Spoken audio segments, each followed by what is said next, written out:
भारत की सलाह ना मानना रूस को पड़ा भारी। भारत ने दी थी रूस को चेतावनी, लेकिन नहीं माना रूस, अब भुगत रहा है अंजाम। यूक्रेन से युद्ध लड़ रहे रूस को लगा तगड़ा झटका। नई रिपोर्ट में पाकिस्तान को लेकर हुए कई खुलासे। रूस के साथ पाकिस्तान ने की गद्दारी। अमेरिका और ईरान की जंग में फंसा पाकिस्तान। ईरान ने पाकिस्तान पर लगाया 18 बिलियन डॉलर का जुर्माना। अब पाकिस्तान की हालत हुई खराब, दिवालिया होने की कगार पर पहुंचा पाकिस्तान। पाकिस्तान के मंत्री पहुंचे ईरान, पैरों में पड़कर मांगी माफी। दोस्तों, भारत और रूस इस दुनिया में अपनी दोस्ती के लिए अक्सर जाने जाते हैं और दोनों ही देश समय समय पर एक दूसरे का साथ भी देते हैं। लेकिन जिस तरह से रूस की दोस्ती लगातार चीन से बढ़ रही है, ऐसे में वो लगातार चीन के मित्र देशों के और नजदीक जाता जा रहा है। लेकिन भारत की दृष्टि से चीन के जो मित्र देश हैं, कोई और नहीं बल्कि भारत के दुश्मन ही हैं। और चीन के मित्र देश भी चीन की तरह ही भारत से नफरत करते हैं, जिनमें तुर्की, पाकिस्तान जैसे देश शामिल हैं। लेकिन अगर हम बात करते हैं रूस और पाकिस्तान के रिश्तों की, तो पिछले कुछ सालों को छोड़ दें तो पाकिस्तान को लेकर रूस का काफी अलग रहता है। कई दशकों से रूस पाकिस्तान को इग्नोर ही करता आया था और इसका सबसे बड़ा कारण ये था कि वो भारत के साथ काफी अच्छी दोस्ती निभा रहा था। बात करें कच्चे तेल के निर्यात की या फिर हथियारों के निर्यात की, रूस ने कभी भी भारत की दोस्ती को ताक पर रखकर पाकिस्तान को ना तो कभी कच्चे तेल की सप्लाई की, ना कभी किसी तरह के हथियार को पाकिस्तान को दिया। लेकिन पिछले 5 से 6 वर्षों में जिस तरह से चीन और रूस के बीच नजदीकियां बढ़ी हैं, खासकर रूस और यूक्रेन युद्ध के बाद, देखा गया है कि कुछ आर्थिक तंगी के कारण और चीन की बढ़ती नजदीकों के कारण रूस अभी भारत का साथ छोड़कर धीरे धीरे चीन के जो अन्य मित्र देश हैं, जैसे कि पाकिस्तान, तुर्की जैसे देश, उनके निकट आने लगा है। और इसी बीच हमने देखा भी है, जहां पिछले 5 सालों को छोड़कर उससे पहले देखें तो रूस भारत की इज्जत कर पाकिस्तान से किसी भी तरह के रिश्ते नहीं रखता था। अब वही रूस पाकिस्तान को कच्चा तेल बेच रहा है। लेकिन अब हाल ही में रिपोर्ट आई जिसने रूस के राष्ट्रपति पुतिन के पैरों तले जमीन खिसका दी है। और इस रिपोर्ट में पाकिस्तान और यूक्रेन के रिश्ते पूरी दुनिया के सामने खोल कर रख दिए गए। और ये देख रूस के राष्ट्रपति पुतिन को बड़ा धक्का लगा कि जिस देश को वो क्रूड ऑयल सप्लाई कर रहा था, अपने हेलीकॉप्टर दे रहा था, अपने हेलीकॉप्टरों के इंजन दे रहा था, वही देश उसके दुश्मन देश को, जिससे वो पिछले 2 साल से जंग लड़ रहा है, उसको लगातार हजारों करोड़ के हथियार भेज रहा है। दरअसल हाल ही में बीबीसी उर्दू ने मंगलवार को एक खबर में कहा कि पाकिस्तान ने पिछले साल 2 निजी अमेरिकी कंपनियों के साथ 36.4 करोड़ डॉलर का हथियार बिक्री समझौता किया था। ये हथियार रूस के खिलाफ युद्ध लड़ने के लिए यूक्रेन भेजे गए थे। हालांकि इस खुलासे ने पाकिस्तान के न्यूट्रल रहने के दावे को पूरी तरह से पोल खोल कर रख दी। रिपोर्ट के मुताबिक अमेरिका की 2 प्राइवेट कंपनियां ग्लोबल मिलिट्री और नॉर्थरोप ग्रूमन ने 155 तोप के गोले खरीदने के लिए पाकिस्तान से समझौता किया।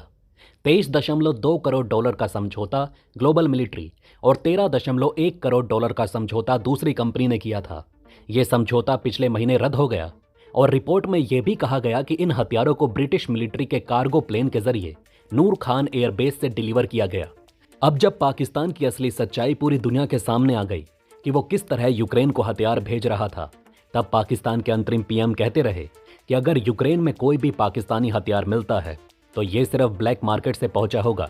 हालांकि पाकिस्तान पर आरोप तो पिछले साल भी लगे थे, जहां पर यूक्रेन में जब एक हथियारों का दस्ता यूक्रेन की आर्मी के पास पहुंचा, तब यूक्रेन की आर्मी के एक सोल्जर ने एक वीडियो बनाई थी और ऑनलाइन वीडियो ट्विटर पर शेयर किया, जिस वीडियो में साफ देखा जा रहा था कि हथियारों के कनस्तर पर मेड इन पाकिस्तान लिखा हुआ था। लेकिन तब भी पाकिस्तान ने नकारते हुए ये कहा था कि यह हथियार ब्लैक मार्केट से ही गया होगा। लेकिन अब जिस तरह से अमेरिकी रिपोर्ट में दावे किए गए कि अमेरिकी कंपनियों ने हथियार खरीद पाकिस्तान से सीधा यूक्रेन में हथियार भेजे हैं, वो भी पाकिस्तान के जहाज से, उसने अब पाकिस्तान का असली सच उसके सामने लाकर रख दिया है।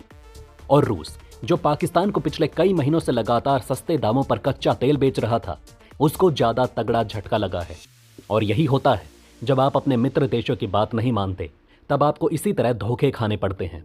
भारत ने रूस को पहले ही चेताया था कि वो पाकिस्तान को क्रूड ऑयल सप्लाई ना करे, पाकिस्तान से रिश्ते ना रखे। लेकिन चीन की दोस्ती में रूस ने भारत की इस सलाह को इग्नोर किया और आज वो उसी का अंजाम अपने सैनिकों की जान गंवाकर यूक्रेन के साथ युद्ध में भुगत रहा है। तो वहीं दूसरी ओर पाकिस्तान के लिए एक और बुरी खबर सामने निकल कर आ रही है, जहां पर रूस से अपने रिश्ते खराब करने के बाद अब ईरान ने भी पाकिस्तान के खात्मे की तैयारी शुरू कर दी है। जहां हाल ही में ईरान ने पाकिस्तान पर 18 बिलियन डॉलर का जुर्माना लगाया है, इसके बाद अब पाकिस्तान दिवालिया होने की पूरी तैयारी कर चुका है। दरअसल पाकिस्तान और ईरान के बीच एक गैस पाइपलाइन प्रोजेक्ट था, जिसके तहत ईरान पाकिस्तान से एक गैस पाइपलाइन का निर्माण करेगा। अब समस्या ये आ रही है कि ईरान पूरी तरह तैयार है। ईरान पूरी तरह से इस प्रोजेक्ट में अपना पैसा लगा चुका है, लेकिन ईरान पर लगे अमेरिकी प्रतिबंध ने पाकिस्तान की हालत खराब कर रखी है, क्योंकि अमेरिका की तरफ से पहली बार इतना सख्त संदेश पाकिस्तान को आया है कि पाकिस्तान का पूरा प्रशासन से लेकर मिलिट्री जनरल तक हिल गया। पाकिस्तान को अब यह समझ नहीं आ रहा कि वो ईरान के $18 बिलियन वापस कैसे करे या फिर अमेरिका की बात कैसे माने। दरअसल पाकिस्तान ईरान के बीच गैस पाइपलाइन के प्रोजेक्ट पर ईरान को पाकिस्तान के साथ काम करता देख हाल ही में अमेरिका के विदेश मंत्री हिलरी क्लिंटन ने साफ कड़े शब्दों में पाकिस्तान को चेतावनी दी। हिलरी क्लिंटन ने साफ कहा कि अगर पाकिस्तान इस गैस पाइपलाइन प्रोजेक्ट पर आगे बढ़ता है तो उसे भी प्रतिबंधों का सामना करना पड़ सकता है।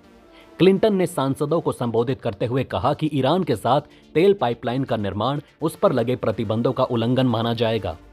उन्होंने कहा कि इस मामले में अमेरिका की सोच स्पष्ट है। अगर पाइपलाइन का निर्माण होता है तो पाकिस्तान परिणाम भुगतने के लिए तैयार रहे। दरअसल ईरान इस पाइपलाइन प्रोजेक्ट के जरिए पाकिस्तान को प्राकृतिक गैस का निर्यात दोगुना कर 2.15 करोड़ टन घन मीटर प्रतिदिन करना चाहता है।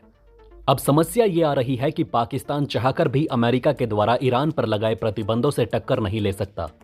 तो वहीं ईरान ने भी अब पाकिस्तान को साफ चेतावनी दे दी है कि अगर आप हमें अपने यहां काम करने की मंजूरी नहीं देंगे तो हम इंटरनेशनल ऑर्बिट्रेशन कोर्ट यानी कि अंतर्राष्ट्रीय मध्यस्थता में जाकर आपसे $18 बिलियन के जुर्माने के भुगतान की मांग करेंगे। और अब पाकिस्तान के लिए ये प्रोजेक्ट गले में फंसी हड्डी हो चुका है। एक तरफ अमेरिका के कड़े प्रतिबंध तो दूसरी तरफ ईरान। अगर ईरान की बात माने तो अमेरिका के कड़े प्रतिबंध और ना माने तो $18 बिलियन की चपत। ऐसे में वर्तमान में पाकिस्तान, जिसके फॉरेक्स रिजर्व में कुल मिलाकर 1 से 2 बिलियन डॉलर हैं, वो पूरी तरह से फंस चुका है। और अब पाकिस्तान के विदेश मंत्री से लेकर कई मंत्री ईरान के दौरे पर हैं और ईरान के राष्ट्रपति के पैरों में पड़कर भीख मांग रहे हैं कि कुछ भी करके $18 बिलियन का जुर्माना पाकिस्तान पर ना लगाए और ईरान इंटरनेशनल ऑर्बिट्रेशन सेंटर में पाकिस्तान के खिलाफ ना जाए। वो पाकिस्तान को कुछ मोहलत दे ताकि पाकिस्तान कुछ रास्ता निकाल सके। अब देखना यह है कि आगे होता क्या है। हालांकि दोस्तों, इस खबर पर आपकी क्या राय है, आप हमें कमेंट बॉक्स में बता सकते हैं। इसी के साथ मैं मिलता हूं आपसे ऐसे ही किसी अगली वीडियो में। तब तक के लिए बने रहें हमारे चैनल पर। जय हिंद, जय भारत।